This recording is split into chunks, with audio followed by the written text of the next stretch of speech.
Comment détecter et prévenir la thrombose veineuse profonde? La thrombose veineuse profonde peut se produire en conséquence de tout phénomène qui empêche le sang de circuler correctement ou de coaguler. La thrombose veineuse profonde, TVP, ou thrombophlébite profonde survient lorsqu'un caillot de sang, appelé thrombus se forme, dans une ou plusieurs veines profondes du corps. En général il se forme dans les jambes, mais cela ne signifie pas qu'il ne puisse pas apparaître dans d'autres parties du corps. Cette affection peut se présenter si vous souffrez de certaines maladies affectant la manière dont le sang coagule. Elle peut également se développer si vous ne bougez pas pendant longtemps.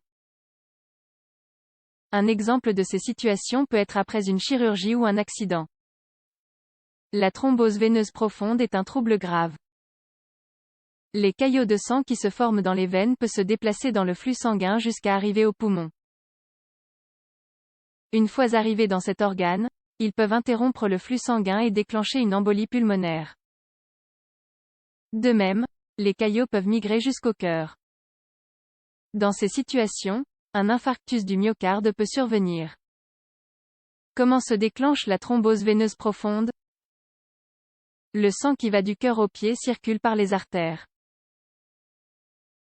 Une fois dans le pied, à travers les capillaires, le sang retourne vers le cœur. C'est là qu'il se dirige vers les poumons pour s'oxygéner. Lorsque le sang coagule à l'intérieur d'une veine, il empêche son retour vers le cœur. Ainsi, le sang s'accumule dans la jambe et celle-ci finit par gonfler et être douloureuse. Le sang se solidifie et empêche ou rend difficile sa circulation habituelle. Les caillots de sang de la thrombose veineuse profonde peuvent se produire en conséquence de tout phénomène empêchant le sang de circuler correctement ou qui favoriserait la coagulation. Par exemple, après une chirurgie, à cause de l'utilisation de certains médicaments ou le manque de mouvement. Toutefois, il existe une série de facteurs de risque qui favorisent la pathologie. Parmi eux nous pouvons mentionner génétique. Certaines personnes héritent d'un trouble les faisant souffrir d'un problème de circulation repos prolongé, à la suite d'une hospitalisation, par exemple lésion ou chirurgie, comme nous l'avons expliqué plus haut, grossesse, tabagisme, surpoids ou obésité. Autre. Comment peut-on détecter la thrombose veineuse profonde? Il existe d'autres affections présentant des signes et des symptômes similaires à ceux de la thrombose veineuse profonde. Par exemple, l'embolie pulmonaire, les lésions musculaires, la cellulite ou l'inflammation des veines se situant juste en dessous de la peau. Pour différencier cette maladie des autres, il est important de réaliser des examens spéciaux afin de pouvoir localiser les caillots dans les veines.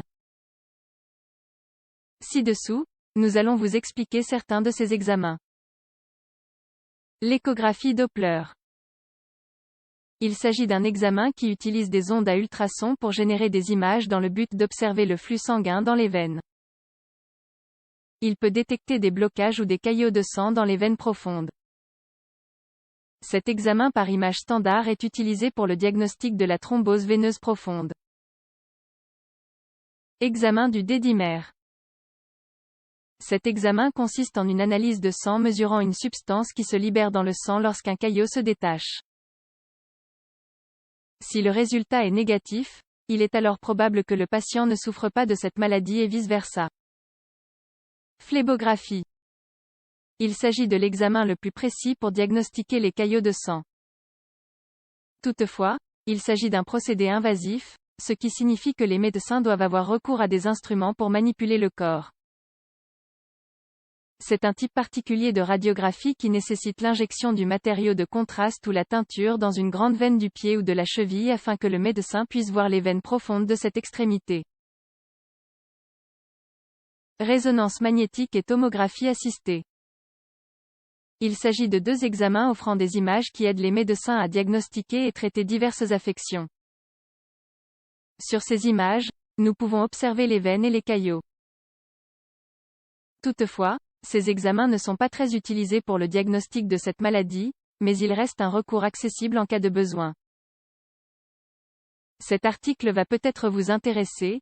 9 aliments qui préviennent la thrombose et l'embolie.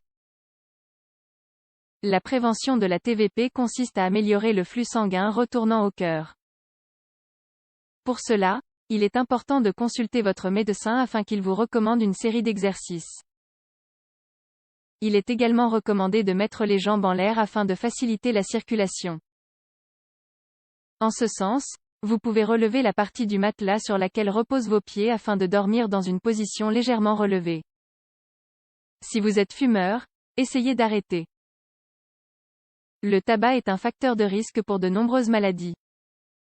Il est également recommandé de faire du sport au moins 30 minutes 3 fois par semaine. Si nécessaire, le médecin pourra vous prescrire des médicaments anticoagulants afin de prévenir des problèmes de ce type.